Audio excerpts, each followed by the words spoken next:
Hello बच्चों, आज के इस वीडियो में हम करने वाले हैं क्लास 12 के physics chapter 11 dual nature of radiation and matter. तो चलिए स्टार्ट करते हैं। सबसे पहला टॉपिक हमारा है फ्री इलेक्ट्रॉन्स ऑफ मेटल। जो मेटल के आउटर मोस्ट शेल के जो इलेक्ट्रॉन होते हैं उसे बोलते हैं फ्री इलेक्ट्रॉन्स, और ये इलेक्ट्रॉन्स क्या होते हैं, लूजली बाउंडेड होते हैं। नेक्स्ट टॉपिक है बच्चों वर्क फंक्शन। वर्क फंक्शन को हम थ्रेशोल्ड एनर्जी भी बोलते हैं। वर्क फंक्शन होता क्या है, it is minimum amount of energy required to an electrons to escape from the metal surface. Electrons को मेटल सरफेस से एमिट कराने के लिए जो एनर्जी बाहर से देनी होती है वो एनर्जी कहलाता है वर्क फंक्शन। याद रखना, ये जो वर्क फंक्शन है वो मेटल सरफेस की प्रॉपर्टी होती है, ना कि इंसिडेंट रेडिएशन की। हर मेटल सरफेस का एक वर्क फंक्शन फिक्स होता है, और वो वर्क फंक्शन अगर आप उस मेटल सरफेस को प्रोवाइड कर दोगे बाहर से, तो उसमें से उस मेटल सरफेस में से इलेक्ट्रॉन एस्केप आउट हो जाएगा, एमिट हो जाएगा। तो नेक्स्ट टॉपिक है थ्रेशोल्ड फ्रीक्वेंसी। थ्रेशोल्ड फ्रीक्वेंसी क्या होता है, that frequency below which electron does not escape from the metal surface. जैसे किसी मेटल सरफेस की थ्रेशोल्ड फ्रीक्वेंसी न्यू नॉट है, अब बाहर से अगर आप लाइट डाल रहे हैं जिसकी फ्रीक्वेंसी न्यू है, अगर वो फ्रीक्वेंसी न्यू नॉट यानी थ्रेशोल्ड फ्रीक्वेंसी से ज्यादा होगा तभी इलेक्ट्रॉन उस मेटल सरफेस से एमिट होगा, अदरवाइज नहीं होगा। अगर इंसिडेंट फ्रीक्वेंसी थ्रेशोल्ड फ्रीक्वेंसी से कम हो गया तो इलेक्ट्रॉन का एमिशन मेटल में से नहीं होगा। तो इलेक्ट्रॉन का एमिशन मेटल से कराने के लिए जो इंसिडेंट रेडिएशन है उसकी फ्रीक्वेंसी क्या होनी चाहिए, मेटल के थ्रेशोल्ड फ्रीक्वेंसी से ज्यादा होनी चाहिए। उसके बाद नेक्स्ट टॉपिक है relation between work function and threshold frequency. तो देखिए, मैंने बताया वर्क फंक्शन को हम थ्रेशोल्ड एनर्जी भी बोलते हैं, और ये थ्रेशोल्ड फ्रीक्वेंसी है। तो एनर्जी का फॉर्मूला क्या होता है, एनर्जी होता है H इंटू में न्यू। तो अगर हम एनर्जी की जगह वर्क फंक्शन रखेंगे फाई नॉट, तो H की जगह H रहेगा और फ्रीक्वेंसी की जगह हो जाएगा थ्रेशोल्ड फ्रीक्वेंसी न्यू नॉट। तो वर्क फंक्शन का फॉर्मूला एकदम याद रखिएगा, phi naught is equal to H nu naught. देखिए बच्चों, नेक्स्ट टॉपिक हमारे पास है photo electric effect. Photo electric effect क्या होता है, जब किसी मेटल पे रेडिएशन इंसिडेंट होता है और उस रेडिएशन की फ्रीक्वेंसी थ्रेशोल्ड फ्रीक्वेंसी से क्या होती है ज्यादा, तो उस मेटल में से इलेक्ट्रॉन एमिट होने लगता है। इस फेनोमेना को बोलते हैं फोटो इलेक्ट्रिक इफेक्ट। अब फोटो इलेक्ट्रिक इफेक्ट का देखिए एक एक्सपेरिमेंटल अरेंजमेंट रखा हुआ जिसमें दो प्लेट होता है मेटल का P और Q, और बाहर से ये रेडिएशन आ रहा है, ये सोर्स ऑफ लाइट है, यहाँ से रेडिएशन इस मेटल प्लेट पे इंसिडेंट करता है और उस रेडिएशन की फ्रीक्वेंसी क्या होती है, थ्रेशोल्ड फ्रीक्वेंसी से ज़्यादा। तो इस प्लेट P में से इलेक्ट्रॉन एमिट होने लगता है और वो Q की तरफ मूव करने लगता है। तो इलेक्ट्रॉन अगर इस तरफ मूव कर रहा है तो करंट इसके अपोजिट डायरेक्शन में इंड्यूस हो जाएगा, और इस करंट को बोलते हैं फोटो करंट। अब हम देखेंगे ये फोटो करंट इंटेंसिटी के चेंज होने से कैसे चेंज हो जाता है। तो पहला इफेक्ट है effect of intensity of incident radiation on photo current, यानी यहाँ से जो लाइट आ रही है इसके इंटेंसिटी को अगर हम चेंज करेंगे तो फोटो करंट पे क्या फर्क पड़ेगा। देखो बच्चों, जैसे जैसे इंसिडेंट रेडिएशन की इंटेंसिटी को बढ़ाया जाएगा, इंटेंसिटी के बढ़ाने से इसमें से निकलने वाला जो इलेक्ट्रॉन का नंबर है वो इंक्रीज हो जाएगा। यानी on increasing intensity of radiation या incident radiation, number of electrons emitted per second increases. और number of electron emitted per second increase होगा तो वही तो करंट होता है। करंट होता क्या, rate of flow of charge. जब चार्ज के फ्लो होने का रेट अगर इंक्रीज होगा तो करंट भी क्या हो जाएगा, इंक्रीज। यानी कि इंटेंसिटी और फोटो करंट में क्या हो गया, डायरेक्ट रिलेशन। जैसे जैसे इंटेंसिटी ऑफ इंसिडेंट रेडिएशन बढ़ेगा, number of electron emitted per second increase होगा, तो करंट भी क्या हो जाएगा, इंक्रीज हो जाएगा। अब देखो बच्चों, पीछे आप लोग को बता दिया कि on increasing intensity of incident radiation number of electrons emitted per second increases, इसलिए करंट भी क्या हो जाता है, इंक्रीज। अब देखते हैं effect of potential of plate Q on photo current. जब प्लेट Q है उसके पोटेंशियल को अगर हम चेंज करेंगे तो फोटो करंट पे क्या इफेक्ट होएगा वो देखना हमें। तो देखिए, जैसे जैसे इस प्लेट Q का हम पोटेंशियल इंक्रीज करेंगे पॉजिटिव वे में। यानी कि अगर हमने कर दिया प्लस का 10 वोल्ट, फिर किया प्लस का 20 वोल्ट, फिर किया प्लस का 30 वोल्ट प्लेट क्यू का, तो जैसे जैसे इसका पॉजिटिव पोटेंशियल इंक्रीज करेंगे, तो ये रहा पॉजिटिव और इलेक्ट्रॉन रहा नेगेटिव, तो इसमें क्या होगा, ये पॉजिटिव और ये इलेक्ट्रॉन नेगेटिव, तो इसको ये अट्रैक्ट करेगा, जिससे इलेक्ट्रॉन के फ्लो में सपोर्ट होगा। तो इलेक्ट्रॉन के फ्लो में सपोर्ट होने से करंट क्या होगा, इंक्रीज। यानी जैसे जैसे आप पॉजिटिव पोटेंशियल इंक्रीज करेंगे तो फोटो करंट क्या होगा, इंक्रीज, और उसके कुछ देर बाद फिर क्या हो जाएगा, करंट क्या हो जाएगा, सैचुरेट। ये तो हो गया जब पॉजिटिव पोटेंशियल इंक्रीज करेंगे। लेकिन इस रोटरी स्विच के हेल्प से, यहाँ पे एक रोटरी स्विच लगा होता है, इस रोटरी स्विच के हेल्प से आप प्लेट क्यू के पोलैरिटी को चेंज कर सकते हो। जैसे आपने अगर इससे कनेक्ट कर दिया, ऐसे कनेक्ट किया, तो ये कनेक्शन से क्या होगा, गौर से देखिए, ऐसा करने से ये पॉजिटिव वाला प्लेट क्यू हो जाएगा और माइनस वाला प्लेट पी हो जाएगा। लेकिन अगर आपने कनेक्शन ऐसे कर दिया, रोटरी स्विच होगा, आपने ऐसे कनेक्ट कर दिया था, इस केस में देखिए ये हो जाएगा नेगेटिव पोटेंशियल और पी हो जाएगा पॉजिटिव पोटेंशियल। तो अगर हमने प्लेट क्यू का नेगेटिव पोटेंशियल इंक्रीज किया, यानी -10, -20, -30 वोल्ट किया, तो ऐसा करने से क्या होगा, नेगेटिव नेगेटिव में रिपल्शन होगा और इलेक्ट्रॉन के फ्लो में क्या होगा, अपोज होगा। तो इलेक्ट्रॉन के फ्लो में अपोज होने से करंट क्या होगा, डिक्रीज। और जैसे जैसे नेगेटिव पोटेंशियल इंक्रीज करेंगे, -10, -20, -30, फोटो करंट कम होता चला जाएगा और एक ऐसा पोटेंशियल आएगा जिस पे करंट क्या हो जाएगा, बिल्कुल जीरो हो जाएगा। उस पोटेंशियल को हम बोलेंगे स्टॉपिंग पोटेंशियल। अब देखिए बच्चों, क्या है स्टॉपिंग पोटेंशियल, पीछे मैंने बता दिया, उसको डिफाइन भी कर दिया यहाँ पे। Stopping potential, it is that negative potential at which photo current become zero. ये वो नेगेटिव पोटेंशियल है जिसपे फोटो करंट क्या हो जाता है, जीरो हो जाता है। अब आता है next, draw graph between potential and photo current for 3 different intensity keeping frequency of radiation. आपको फोटो करंट और पोटेंशियल के बीच में सेम जो पीछे ग्राफ ड्रॉ किया वही करना है, लेकिन इस बार एक नहीं 3 ग्राफ ड्रॉ करना है, जिसमें 3 रेडिएशन होना चाहिए और तीनों की इंटेंसिटी क्या होनी चाहिए, सेम। यानी सबसे ज़्यादा इंटेंसिटी I1, उसके बाद I2 और सबसे कम इंटेंसिटी का रेडिएशन कौन है, I3। लेकिन तीनों का फ्रीक्वेंसी क्या रखना है, सेम। यानी तीनों का कलर रखना है सेम, फ्रीक्वेंसी सेम तो कलर सेम, लेकिन तीनों की इंटेंसिटी यानी पावर क्या रखना है, अलग अलग। सबसे ज़्यादा इंटेंसिटी I1 का। तो बच्चों ध्यान रखना, ज़्यादा इंटेंसिटी मतलब ज़्यादा करंट, तो सबसे ज़्यादा इंटेंसिटी वाले का करंट भी क्या होगा, सबसे ज़्यादा।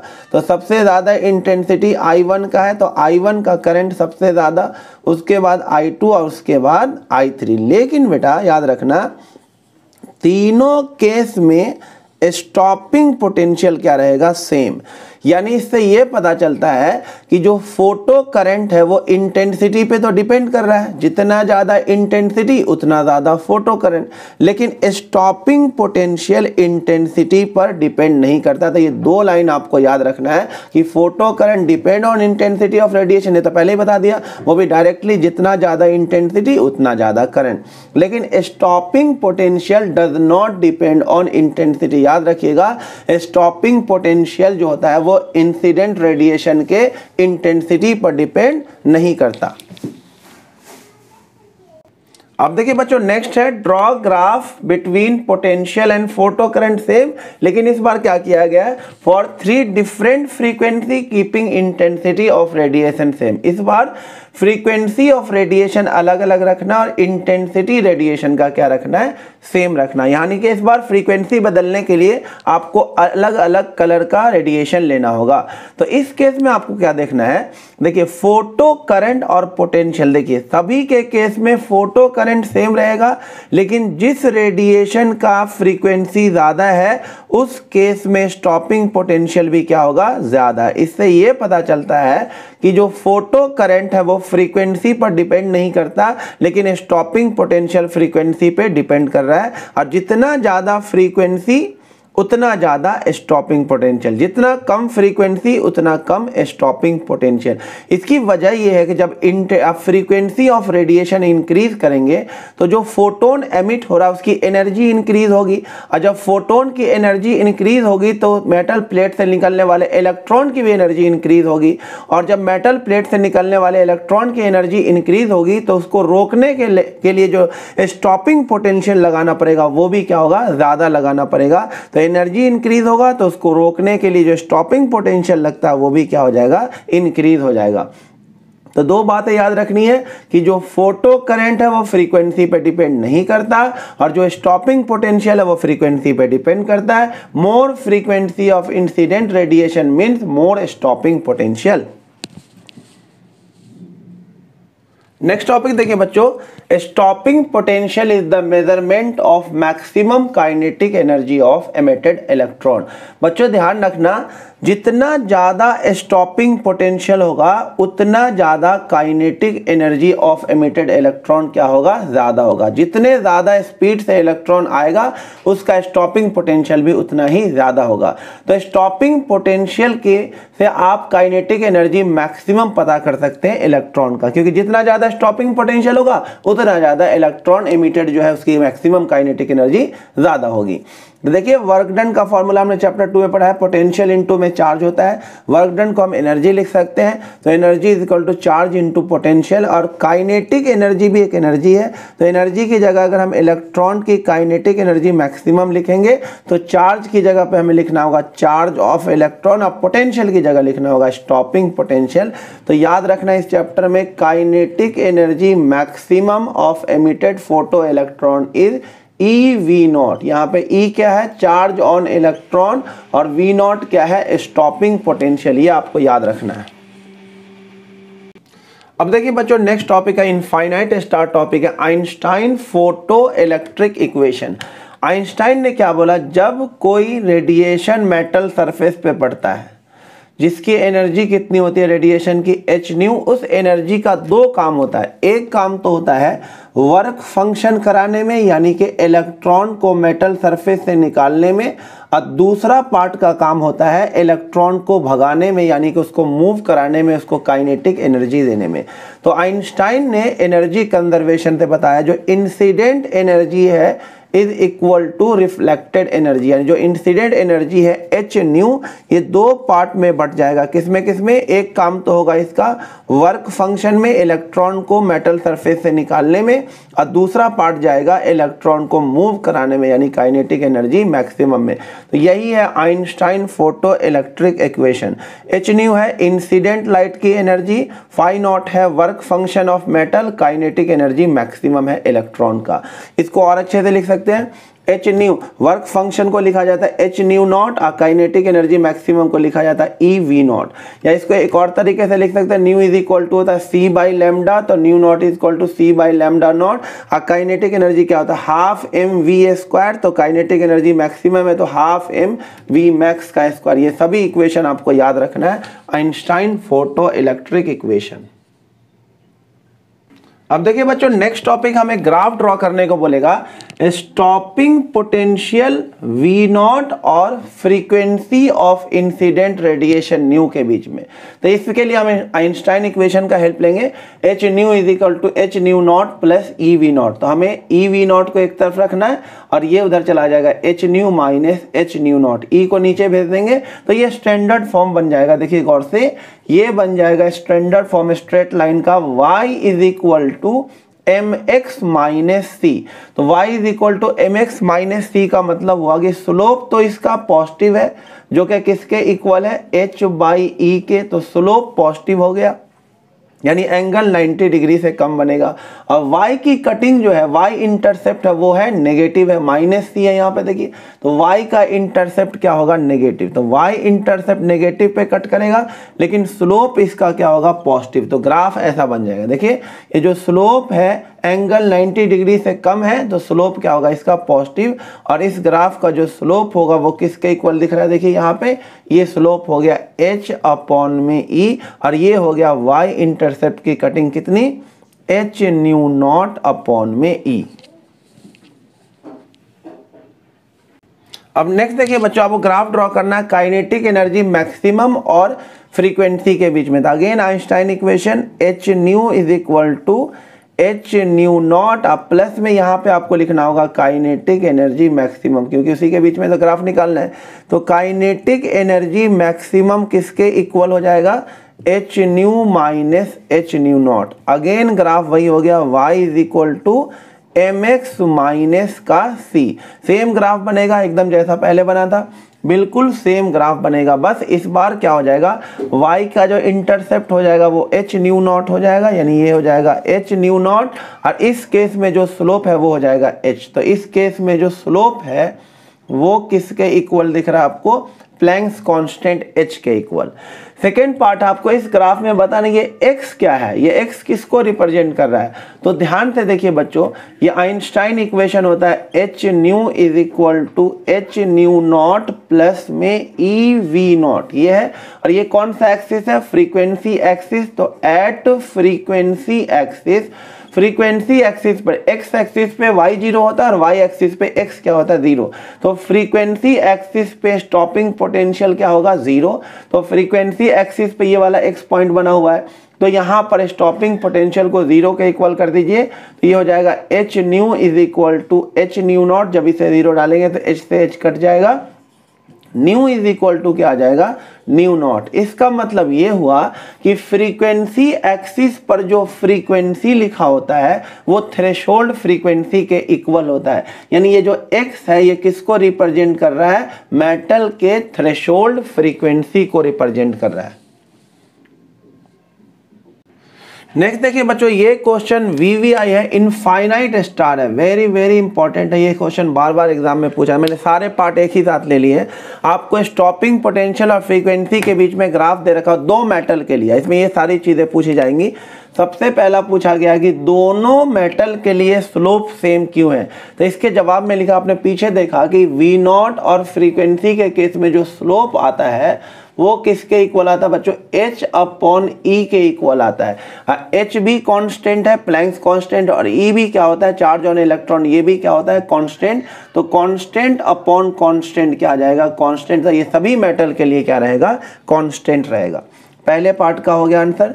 Second part, which one has greater threshold frequency. तो मैंने अभी अभी पीछे बताया कि फ्रीक्वेंसी एक्सिस पर जो ये फ्रीक्वेंसी लिखा होता है ये थ्रेशोल्ड फ्रीक्वेंसी लिखा होता है। तो ये है थ्रेशोल्ड फ्रीक्वेंसी फॉर मेटल 1 और ये है थ्रेशोल्ड फ्रीक्वेंसी फॉर मेटल 2। तो साफ साफ दिख रहा है थ्रेशोल्ड फ्रीक्वेंसी फॉर मेटल 2 यहाँ पे क्या है, greater than threshold frequency of metal 1। ये थ्रेशोल्ड फ्रीक्वेंसी सेकेंड मेटल का क्या है, ज्यादा।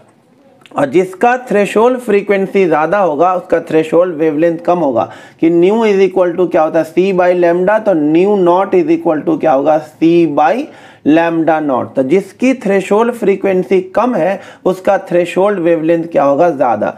तो लैम्डा नॉट फॉर 1 क्या होगा, greater then lambda naught for 2, क्योंकि फर्स्ट मेटल की थ्रेशोल्ड फ्रीक्वेंसी कम है तो फर्स्ट मेटल के लिए थ्रेशोल्ड वेवलेंथ क्या होगा, ज्यादा होगा।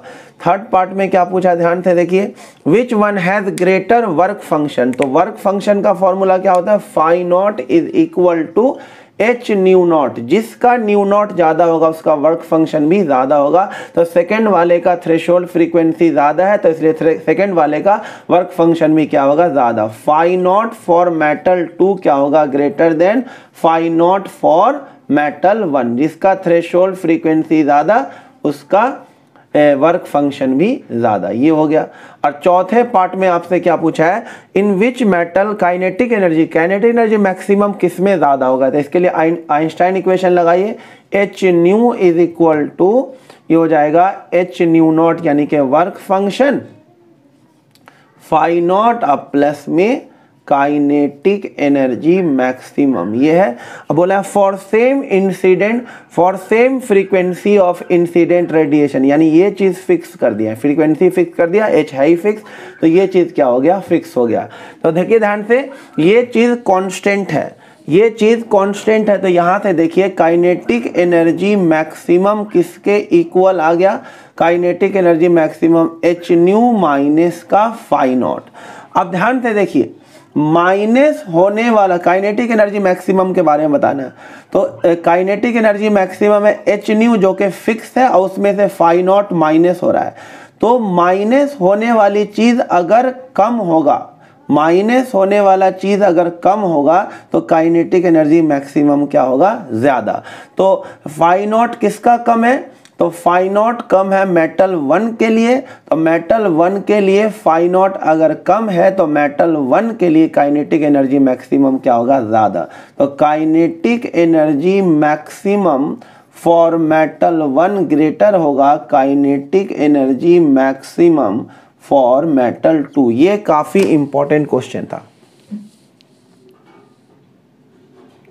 नेक्स्ट देखो बच्चों, इस तरह का क्वेश्चन भी काफी रिपीट होता है। फोटो करंट और पोटेंशियल के बीच में ऐसा ग्राफ बना होगा और इन सब के इंटेंसिटी और फ्रीक्वेंसी में आपसे रिलेशन पूछा जाएगा। तो आप देखिए ध्यान से, इन दोनों मेटल के लिए देखो यहाँ पे स्टॉपिंग पोटेंशियल सेम है। तो मैंने स्टार्टिंग में ही बता दिया स्टॉपिंग पोटेंशियल सेम है, तो इसका मतलब दोनों की क्या होगी, फ्रीक्वेंसी भी क्या होगी, सेम। क्योंकि फ्रीक्वेंसी जो होता है वो स्टॉपिंग पोटेंशियल फ्रीक्वेंसी पे डिपेंड करता है और करंट जो होता है वो इंटेंसिटी पर डिपेंड करता है। तो दोनों का देखो स्टॉपिंग पोटेंशियल सेम है, यानी इन दोनों की फ्रीक्वेंसी।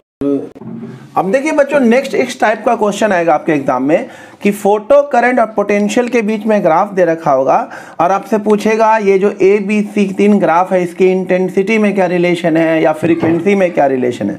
तो आप ध्यान से देखो यहाँ पे मेटल ए और मेटल बी के लिए ध्यान से देखिए दोनों का स्टॉपिंग पोटेंशियल सेम है। तो स्टॉपिंग पोटेंशियल सेम है तो उसकी फ्रीक्वेंसी भी क्या होगी, सेम है। स्टार्टिंग में बता दिया कि जो स्टॉपिंग पोटेंशियल होता है वो फ्रीक्वेंसी पर डिपेंड करता है। यहाँ पे स्टॉपिंग पोटेंशियल दोनों का सेम है तो फ्रीक्वेंसी भी क्या होगा, सेम। अब देखिए ध्यान से, इन दोनों के लिए करंट सेम है। किसके लिए, बी और सी के लिए। तो बी और सी का करंट सेम है, तो करंट सेम तभी होगा जब उनका उसके लिए क्या होगा, इंटेंसिटी क्या होगा, सेम।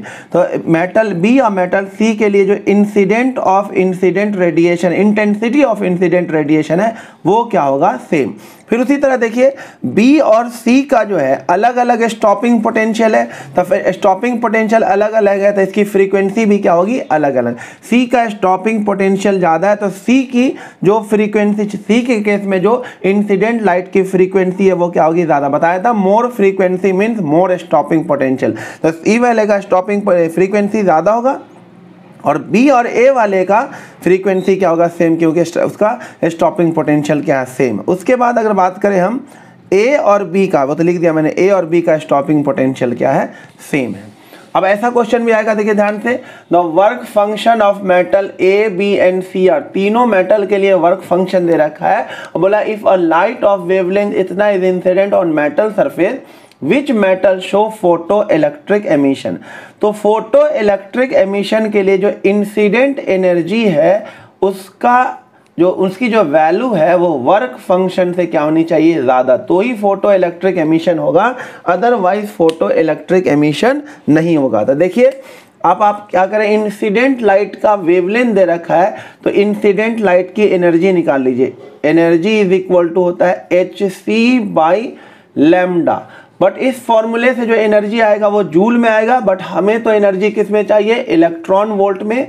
तो एच सी बाई लैम्डा इसको आप डिवाइड कर दीजिए किससे, 1.6 इंटू 10 की पावर -19 से, तो अब एनर्जी इलेक्ट्रॉन वोल्ट में आ जाएगा।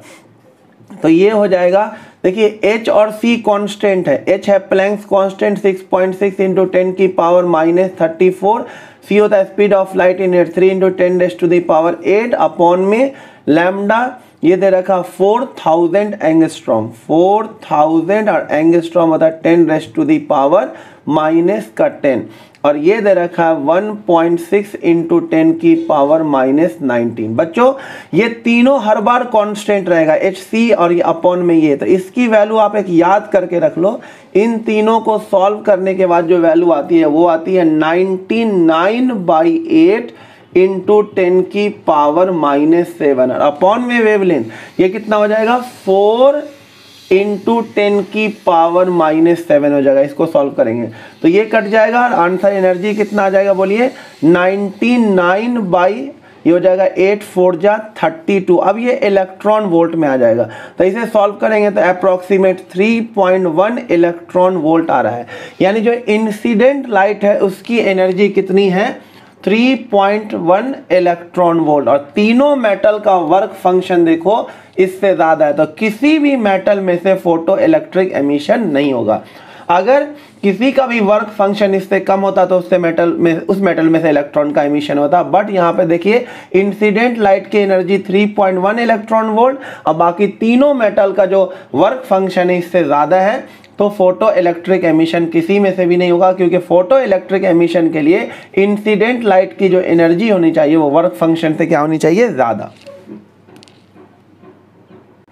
अब देखिए बच्चों नेक्स्ट इस टाइप का क्वेश्चन पूछा जाएगा आपसे, ग्राफ ड्रॉ करना होगा फोटो करंट और फ्रीक्वेंसी और स्टॉपिंग पोटेंशियल और फ्रीक्वेंसी। तो इसके लिए आपको ये चीज़ें याद होनी चाहिए जो पहले ही बता दिया है कि फोटो इलेक्ट्रिक एमिशन के लिए इंसिडेंट लाइट की फ्रीक्वेंसी थ्रेशोल्ड फ्रीक्वेंसी से ज़्यादा होना चाहिए, और जो फोटो करंट होता है वो फ्रीक्वेंसी पे डिपेंड नहीं करता है, इंटेंसिटी ऑफ रेडिएशन पे डिपेंड करता है, और जो स्टॉपिंग पोटेंशियल होता है वो फ्रीक्वेंसी पर डिपेंड करता है और इंटेंसिटी पर डिपेंड नहीं करता है। तो इंटेंसिटी पे डिपेंड नहीं करता, इसे इंटेंसिटी के साथ ग्राफ बनाना है। तो देखिए ये कैसा ग्राफ बनेगा, सबसे पहले फोटो करंट का फ्रीक्वेंसी के साथ ग्राफ। तो हमने पहले बता दिया कि फोटो करंट जो फ्रीक्वेंसी पे डिपेंड नहीं करता, photo current depend on intensity of radiation, but यहाँ पे फ्रीक्वेंसी आ गया। तो ये ग्राफ कैसा बनेगा, कांस्टेंट। लेकिन कांस्टेंट वो बनेगा कहाँ से, क्योंकि इस रीजन में तो जो फ्रीक्वेंसी है वह थ्रेशोल्ड से कम है, तो इस रीजन में तो फोटो करंट ही क्या होगा, जीरो। और उसके बाद ये वाला रीजन है फ्रीक्वेंसी जिसमें थ्रेशोल्ड फ्रीक्वेंसी से ज़्यादा है, तो इस रीजन में करंट होगा और वो करंट क्या होगा, कांस्टेंट होगा, वो फ्रीक्वेंसी पे डिपेंड नहीं करेगा। तो इस रीजन में करंट क्या हो जाएगा, जीरो। उसके बाद जो स्टॉपिंग पोटेंशियल है इंटेंसिटी पे डिपेंड नहीं करता है, किस पे डिपेंड करता है, वो फ्रीक्वेंसी पे डिपेंड करता है, तो ये भी क्या होगा, कांस्टेंट, और ये कांस्टेंट, ऐसा हो जाएगा। नेक्स्ट देखिए बच्चों, ये क्वेश्चन बार बार पूछा जाता है कि काइनेटिक एनर्जी मैक्सिमम जो है क्या वो इंटेंसिटी ऑफ रेडिएशन पे डिपेंड करता है। तो आप लिखोगे काइनेटिक एनर्जी मैक्सिमम का फॉर्मूला क्या होता है, ई वी नॉट। तो ई तो कांस्टेंट है, वी नॉट क्या है, स्टॉपिंग पोटेंशियल, और हम सब जानते हैं स्टॉपिंग पोटेंशियल इंटेंसिटी पे डिपेंड नहीं करता है। सारे इंटेंसिटी के लिए स्टॉपिंग पोटेंशियल क्या होता है, सेम। तो स्टॉपिंग पोटेंशियल अगर इंटेंसिटी पे डिपेंड नहीं करता है तो काइनेटिक एनर्जी भी स्टॉपिंग इंटेंसिटी पे डिपेंड नहीं करेगा। अब नेक्स्ट देखिए, काफी इंपॉर्टेंट है बच्चों ये topic, wave nature of matter. तो डी ब्रॉगली ने क्या बोला कि जब पार्टिकल काफ़ी स्पीड से मूव करते हैं तो उसके साथ वेव एसोसिएटेड होता है, और उस वेवलेंथ का आपको सारा फॉर्मूला याद रखना, D Broglie wavelength of particle. इसने डी ब्रॉगली ने पार्टिकल को वेव की तरह रिप्रेजेंट किया और बताया जब पार्टिकल मूव करते हैं तो उसके साथ वेव एसोसिएटेड रहता है, और उस एसोसिएटेड वेव का जो वेवलेंथ होता है वो क्या होता है, h/p। अब मोमेंटम को क्या लिख सकते हैं, मास इनटू में वेलोसिटी। अब मोमेंटम और काइनेटिक एनर्जी में रिलेशन होता है P = √2m के, ये काइनेटिक एनर्जी है। और काइनेटिक एनर्जी को पीछे हमने देखा, काइनेटिक एनर्जी मैक्सिमम किसके इक्वल होता है, eV0। तो E हो गया इलेक्ट्रॉन के लिए, जनरल फॉर्म में हम ये चार्ज है तो कि E की जगह लिखेंगे चार्ज, और स्टॉपिंग पोटेंशियल की जगह लिखेंगे पोटेंशियल। यानी काइनेटिक एनर्जी का जो फॉर्मूला होता है वो चार्ज इनटू में एक्सेलरेटिंग पोटेंशियल। ये आपको चारों फॉर्मूले एकदम अच्छे से याद रखना है। यहाँ पे V वेलोसिटी ऑफ पार्टिकल है, कैपिटल V जो है वो एक्सेलरेटिंग पोटेंशियल है, के काइनेटिक एनर्जी, और P मोमेंटम है। अगर ये पर्टिकुलर इलेक्ट्रॉन के लिए बोला जाए तो इलेक्ट्रॉन के केस में चार्ज नोन, मास नोन और H की वैल्यू भी नोन, तो ये सब नोन हो जाएगा। बस ये सब जब सॉल्व करेंगे तो ये आ जाएगा 12.27 अपॉन में √of accelerating potential electron volt. ये होगा इलेक्ट्रॉन के लिए डी ब्रॉगली वेवलेंथ। इस वाले टॉपिक के लिए जो क्वेश्चन करने होंगे तो उसमें आपको ये चीज़ एकदम अच्छे से याद होना चाहिए, मास ऑफ प्रोटॉन आपको m लेना है, चार्ज ऑन प्रोटॉन E लेना है, मास ऑफ अल्फा 4m लेना है और चार्ज ऑन अल्फा 2e लेना है, मास ऑफ ड्यूट्रॉन 2m लेना है और चार्ज ऑन ड्यूट्रॉन E लेना है।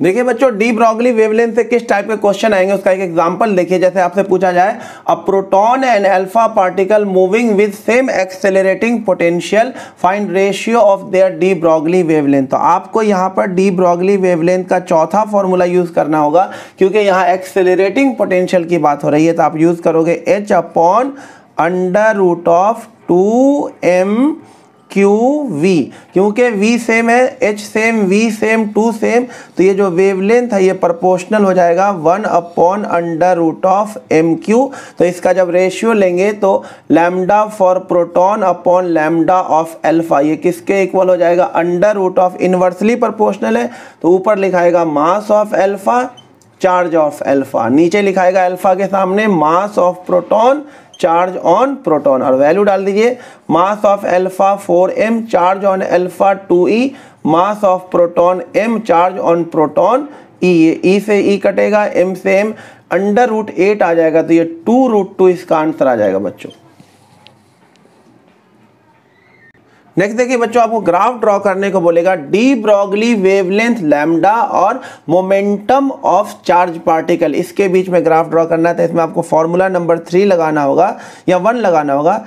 ये हो जाएगा h अपॉन में p, साफ साफ दिख रहा है ये इन्वर्सली प्रोपोर्शनल है, तो ग्राफ कैसा बनेगा, इस तरह। दूसरा आपको ग्राफ ड्रॉ करना है डी ब्रॉगली वेवलेंथ और 1 upon under root of accelerating potential, काफी इंपॉर्टेंट है, देखिएगा इसमें फॉर्मूला नंबर 4 यूज होगा, h upon under root of 2m/v। इसे हम रीअरेंज करके लिख सकते हैं h upon under root 2m/q into में 1 अपॉन अंडर रूट v। तो आप गौर से देखिए लैम्डा और 1 अपॉन अंडर रूट v ये डायरेक्टली प्रोपोर्शनल है, यानी ये ग्राफ है y is equal to mx का, तो ये होगा straight line passing through origin. और इस ग्राफ का जो स्लोप है ये स्लोप दिया हुआ था, आप इस ग्राफ का स्लोप एकदम अच्छे से याद रखिएगा। इस ग्राफ का स्लोप हो जाएगा h अपॉन में अंडर रूट ऑफ 2m/q। देखिए बच्चों, नेक्स्ट ऐसा क्वेश्चन बोलेगा, सेम ग्राफ ड्रॉ करने को बोलेगा, डी ब्रॉगली वेवलेंथ 1 अपॉन में अंडर रूट v, लेकिन इस बार बोल दिया फॉर 2 पार्टिकल, जिसमें a का मास ज्यादा है और b का मास कम है, लेकिन दोनों का चार्ज क्या है, सेम। तो ग्राफ तो ऐसा ही बनना है, तो 2 है तो 2 ग्राफ ऐसा बन जाएगा। अब आपको ये बताना है कौन सा a के लिए है, कौन सा b के लिए। तो अभी अभी आपने देखा स्लोप जो था इस ग्राफ का वो था बच्चों h upon under root of 2m/q। तो गौर से देखिए q तो सेम रखा है, h भी सेम, 2 भी सेम, तो जो स्लोप हो गया वो गौर से देखिए वो इनवर्सली प्रोपोर्शनल है मास के, यानी जिसका स्लोप क्या होगा कम उसका मास क्या होगा ज्यादा। तो इसका स्लोप कम है तो इसका मास क्या होगा ज्यादा। तो a का मास ज्यादा है तो ये a वाला हो गया और ये b वाला हो गया। क्योंकि मास a का ज्यादा है तो a का स्लोपिंग क्या होगा कम, तो ये a हो गया और ये b के लिए हो गया।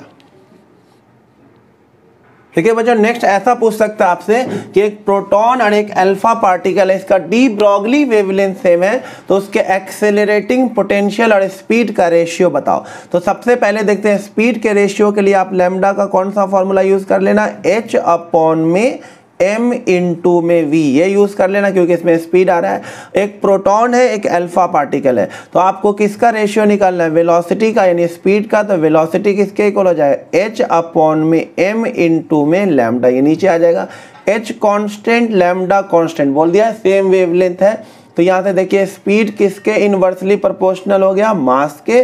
तो speed for proton upon speed of alpha क्या हो जाएगा, मास of alpha upon mass of proton.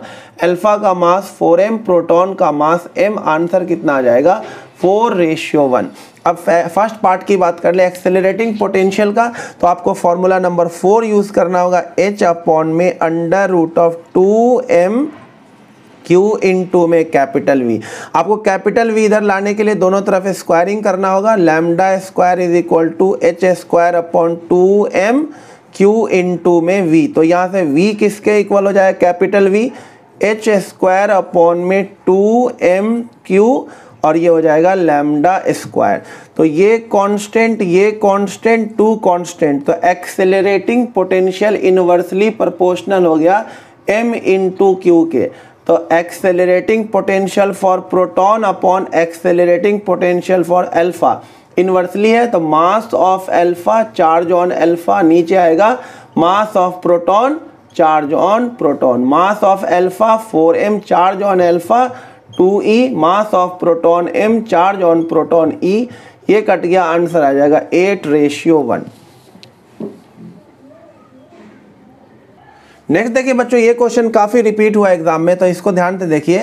बोला है wavelength lambda of photon and de Broglie wavelength of electron are same, यानी कि फोटोन का वेवलेंथ, फोटोन लिखा हुआ है प्रोटॉन नहीं, फोटोन, और de Broglie wavelength of electron दोनों सेम है, तो शो करके दिखाना है energy of photon is equal to इतना times of kinetic energy of electron. तो सबसे पहले लिखे एनर्जी ऑफ फोटोन, तो एनर्जी ऑफ फोटोन, फोटोन की जो एनर्जी होती है वो होती है H nu, E is equal to H nu बोल दो, या फिर एनर्जी ऑफ फोटोन होता है H C by lambda, H new को लिखते हैं सी बाई लैम्डा। ये हो गया एनर्जी ऑफ फोटोन, इसे लिख दीजिए इक्वेशन 1।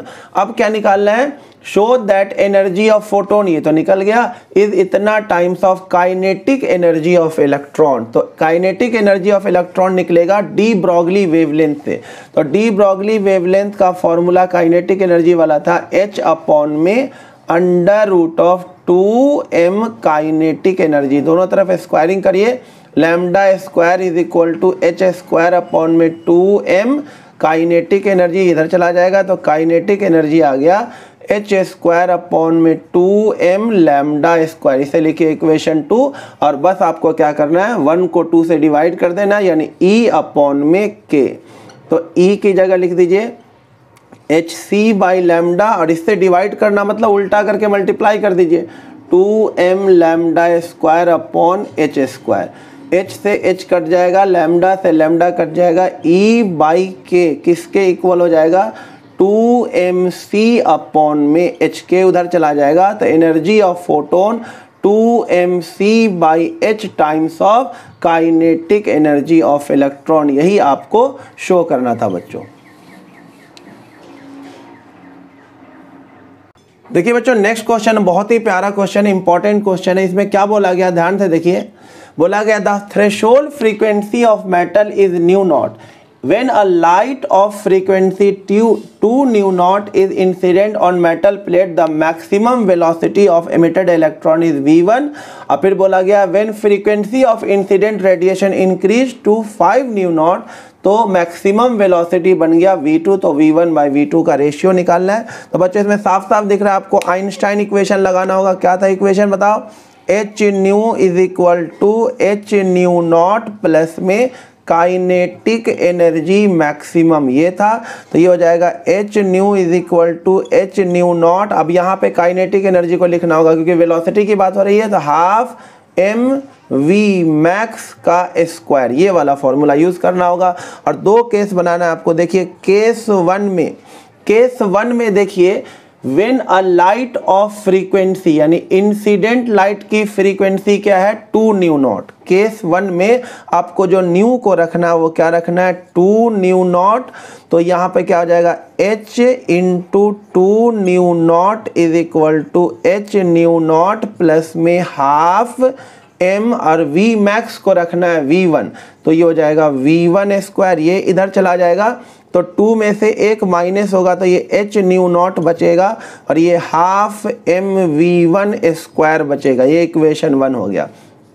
फिर केस 2 में क्या बोला गया है, when frequency of incident radiation increases to this, यानी अब फ्रीक्वेंसी ऑफ इंसिडेंट रेडिएशन हो गया 5 न्यू नॉट, तो ये आ जाएगा, आप इसमें यूज कर लीजिए। तो h और न्यू की जगह रख दीजिए 5 न्यू नॉट, और थ्रेशोल्ड फ्रीक्वेंसी तो वही रहेगा मेटल का h न्यू नॉट और प्लस में हाफ m, और वेलोसिटी हो जाएगा v2 का स्क्वायर।